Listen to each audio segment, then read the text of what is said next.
as we wait for the lights to turn red. And they are off and racing in Lenzerheide. It's a strong start for Puck Peterson. The white helmet, the centre of your screen. Who can catch Peterson into his first left-hander? Ronja Blurtlinger also raced at home, surging forward in the number 18 live bike. Yeah, but it's Nicole Culler who missed her pedal at the start and came in. She's dropped back a little bit further. But Order La Force coming through. You see on the right side, the Norwegian champions, an absolute flyer. Number 39 on the board. Well, Puck Peterson leads them into this descent on the start lap for the first time. You see the dust rise and really, really warm. We have thunderstorms not that far away, but they're staying away from the bike kingdom for now. And Puck Peterson leads them over the bridge for the first time. Ollie, really fast start. There's Yolanda Neff through the shot. Yeah, and we've got this fast technical descent, and it needs to go. It's double fired on the way through this one, so it's going to get strung out. Then we're into this road climb. It goes round to the right. You can see this front group all coming together now. Yeah, and there's a real little pinch point there at the front, but everyone through smoothly. Yeah, Martina Berta on the outside as well, the Italian champion, and it's Jenny Rysved's moving up on the outside in her European champs, top with the blue stripe. She's up into third. Rysved's moving forward, currently in third wheel now in that white and blue jersey of the European champ. Peterson just takes a really wide line through that corner. A dodgy section, this one. You see the loose gravel and it's off camber. Riders need to be careful there. Yeah, you see the speed they're blocking her is carrying through. Rysved's the best of the rest and able to follow, but then the gap's appearing. Puck Peterson just drifting off the back of it, not looking super comfortable at the moment. Drops down into zone 4 for the first time we've seen anyway. Puck Peterson.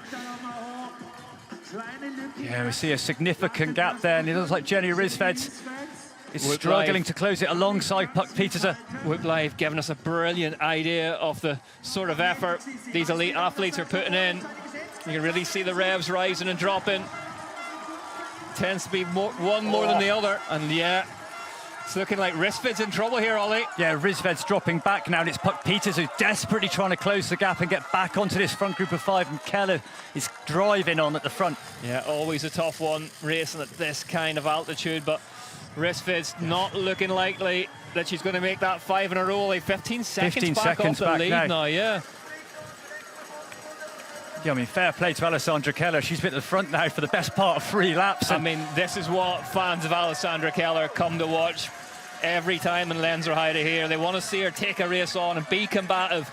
There is a bit that Lucas Schwarzbauer's about her that we used to see from him, where I'll just go to the front, throw everything at the wall, see what sticks.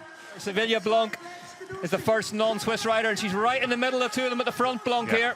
Sevilla Blanc is looking sharp this afternoon. She's been in the right place at the right time, hasn't wasted energy yet. Keller attacks now up the hill. Alessandra Keller in lap 8 out of 9 stands on the pedals of that 32-inch wheel Thomas and heads towards the right-hander and leads him into the descent first. Big effort from Keller. Yeah, classic Keller. Always, she loves to go on this penultimate lap. Blurtlinger sat down there just to knock the saddle down, but looked like she was trying to get a recovery in. It is a front group of 3 now, blocking it, and Blanc managed to follow. Collar distance, and Fry now has popped off the back. Alessandra Keller said she had 2 chances to get the biggest wins of her season this weekend. This was the first of them, and she's doing everything to get it here on Friday evening in Lenzerheide. Here we go, one of the last climbs of the round begins. Keller horizontal over the top of that prototype Thomas, standing on the pedals. She'll get the bell this lap. From Giuliana Tano.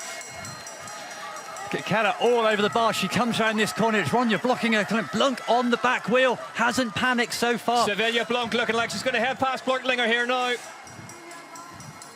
And you see, looks like Alessandra Keller just tying up a little bit. Ronja blocking her now on the back wheel. And there's a small gap to Blanc. It's Switzerland, USA at the front of this one. The UCI world champion leads them up towards the top of the course, past the tech feed zone.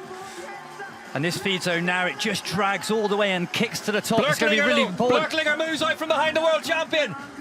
It's Ronja Blurtlinger to the front for Live Factory Racing. Can Keller answer? Sevilla Blanc's going with her. Keller all of a sudden, just like that, back to 3rd place now. Yeah, Keller, she went for that big lap attack and it hasn't paid off. Ronja blocking, and Blanc's managed to cover. Blurtlinger versus Blanc at the front of this one. There's a big effort there to the top. You see full oxygen depth for the Liv Factory Racing Swiss rider, but it's Blunk who is on the back wheel. Keller's got gap now. And if one of these two at the front can check out with a win, it will be a debut trip to the top step at UCI World Cup elite level for either one of them. So we've got this small little kick up now. We're going to have a hectic descent. Then it's that tarmac and it's a long, long sprint. Oh, Blunk goes for the corner. Blunk over the big rock line on the inside. Huge pull of the bars to get across there. A Blunk. We saw that last year from Luca Martin in the men's race. Sevilla Blunk kept that one in the pocket for the last lap. Here we go, Blunk line and Blurtlinger up, moves to her right-hand side. Sevilla Blunk, it's going to be it. Elite win #1, looking Ronja Blurtlinger. Get that Liv home. And Blunk going up the inside now. Keller looking like she's rallying behind him, but she's left him too late. Blunk up the inside over the bridge. Sevilla Blunk versus Ronja Blurtlinger on the start-finish straight here in Lenzerheide on the last lap. Who's it going to be?